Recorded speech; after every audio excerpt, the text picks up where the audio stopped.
Hello, everybody, and thank you for tuning in to the Liberty Report. With me today is Chris Rossini, our co-host. Chris, welcome to the program. Great to be with you, Dr. Paul.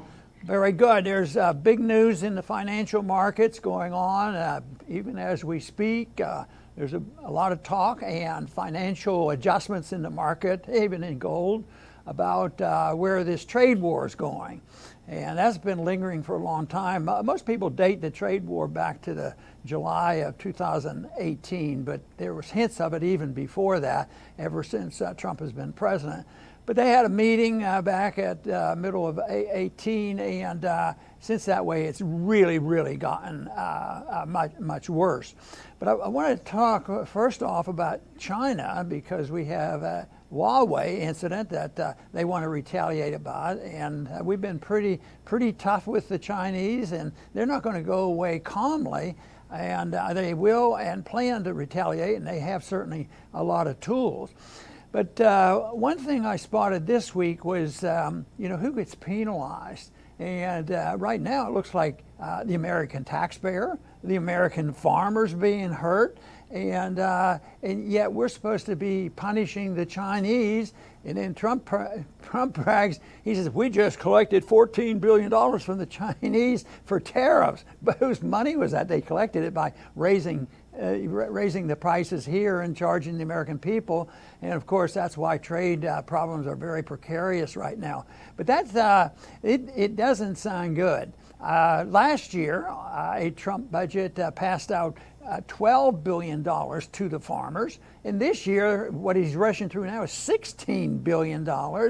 And there are a lot of interviews of farmers. There are still some free market farmers that say, it never works anyway. Why are we doing this? And yet, this is the way the system works. You cause a problem, you throw more money at it and try to perpetuate it.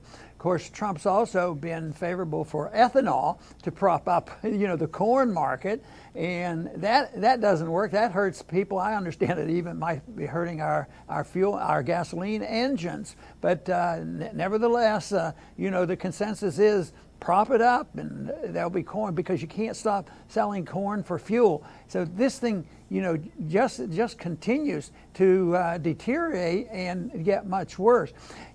Chris, one thing that I think is interesting, and that is, what led to the free market, and socialists generally think this, that in order to make a sale, one side benefits, the other side is punished.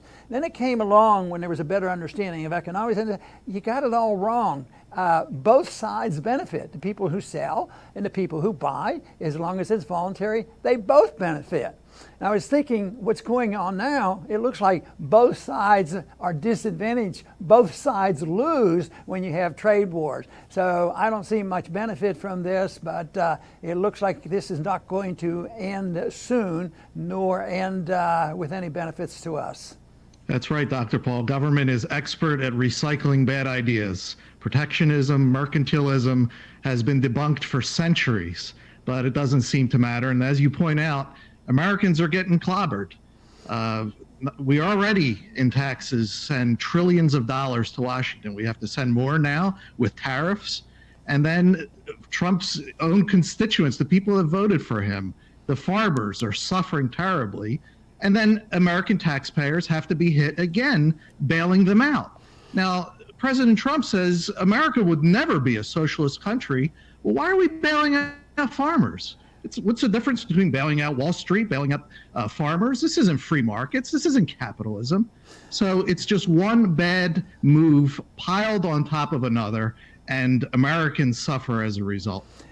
Now it looks like one of our biggest sales overseas was soybeans, and that's what the Chinese have cut way back on. We used to sell them a lot, then they cut back, and then they conceded, well, we'll buy some more. But just in the last week now, they said, no, we're going to cut that off. And yet they have other things that they can retaliate against us too. I mean, Huawei, they want to retaliate against us by punishing some of our industries and some of our corporations, because that was an affront to their sovereignty. But they also have 80% control of the rare earth minerals, and that's like like controlling the marketplace, and they could slow that market up or raise prices or boycott it. I mean, that's a powerful weapon, and it doesn't seem like we think it through. I mean, maybe there's a replacement, but they say the replacements for the Chinese market would take years to develop. So that's a risky venture for us too. But the attitude that we should be involved, in these trade squabbles like we are and be competitive, I think is very, very dangerous. But they have the other tool that is available to them is they own a lot of our treasury bills. And they say right now the dollar is heaven, and they send the money, they buy treasury bills, safest currency, safest investment in the whole world. And someday that might switch. And there was a time in my lifetime that I remember so clearly in the 1970s, nobody wanted them. You had to pay 15%. The rates went up to 15% on short rates. Right now, people want them, the rates go down, but there's nothing that guarantees that. If there's a crack in the confidence, the competition isn't all that great with the dollar and sovereign debt. So yes, they do come to get our dollar. But the one thing that they must do to keep the system going is they can't allow the gold price to go up, because that would be very, very bad for the market. And yet today it's at a very special level, because anytime it gets near $1,300, boy, they come down and they crack down on this. And if throughout the whole history of the Federal Reserve, it's been a manipulation of gold, always making it look like it's not worth as much in order to convey confidence to the dollar and get people away from using gold. Just think, the most significant event was during the Depression, when Roosevelt said, we don't want them using gold and protecting themselves, so they confiscated the gold. But that goes on, continues to go on, but I believe that the dollar finally, the market wins out. That's what happened when Bretton Woods broke down. So we're looking at these markets today, very precarious. So we may hear more retaliation on other countries. Of course, there was an announcement of this just a couple of days, yesterday maybe. Well, we have to hit the Mexicans. We got to put a 5%, tariff on all Mexican goods. And then they mixes that up with us unable to write the right kind of laws dealing with our borders. So the tariffs are going to take the problem of poorly operated borders and solve that problem. And I predict it's not going to work very well. That's right, Dr. Paul. And, you have to wonder, why do they keep recycling these bad ideas? And the thing about tariffs is that it's like a feel-good. The leftists have a lot of feel-good laws, like minimum wage, and they have countless laws that make them feel good, but they don't work. And that's why they keep making more of them, because they keep making their problems bigger. And the left feels that with their laws, that they're going to get these corporations, they're going to show them, no, they don't. The corporations actually like them, because it keeps the barriers higher for competition to come in. And it's the same thing with tariffs. We're going to get those Chinese. No, you're not. We're obviously the ones suffering here. So, but these ideas work because they feel good. People think that they're going to hurt the other guy, but it just backfires. There's still some people, like I said, in the Congress that would like to just see a free market. But how to go from where we are now to a free market is not easy. I remember during the Eisenhower administration, his agricultural commissioner or secretary was Ezra Taft Benson. Very, very decent person who did not, and he was associated with the Fee Foundation back then. And he did not believe in the farm program. And he said, well, that'll be my job, is to get rid of it.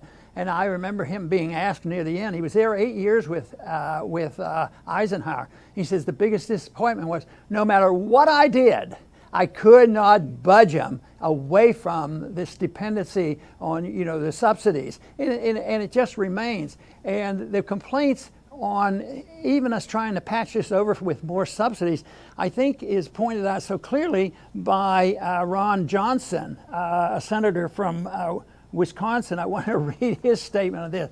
He was talking about the program and the poor operation of the bailouts. This is becoming more and more like a Soviet type of economy here. hear commissars deciding who, going to be granting waivers, commissars in the administration figuring out how they're going to sprinkle around the benefit.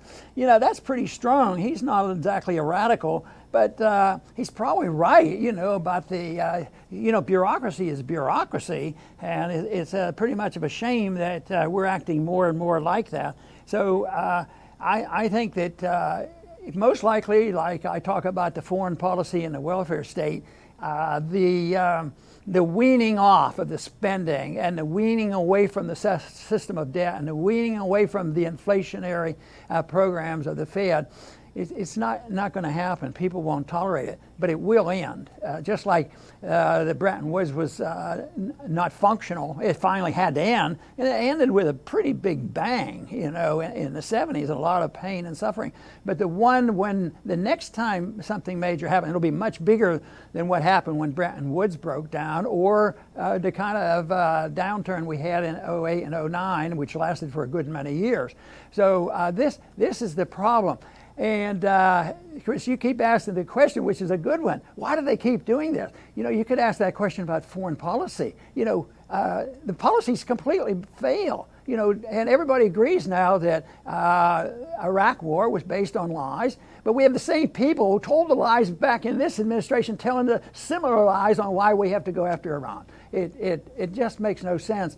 So that is why, on the short run, I'm pessimistic to think that we have to go through a lot of pain and suffering because we're not moving in the right direction. And yeah, we could if we were determined, but you know, if we have enough people thinking correctly on why non-intervention is better, getting rid of the Fed is better, living within one's means makes more sense, liberty is important to us all, and we do. We have more and more people thinking that way, but they're very, very frustrated because they're not well represented, and they're thinking right now of survival.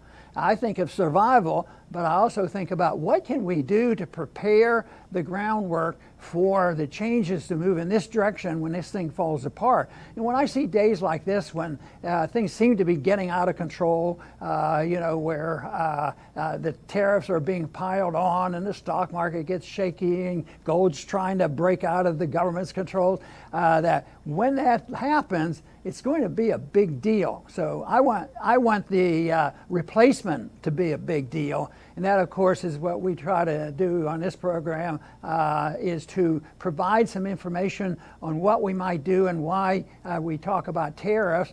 And Chris, you do know that we get criticized for not taking this position, by taking this position on tariffs, because some people really actually like tariffs.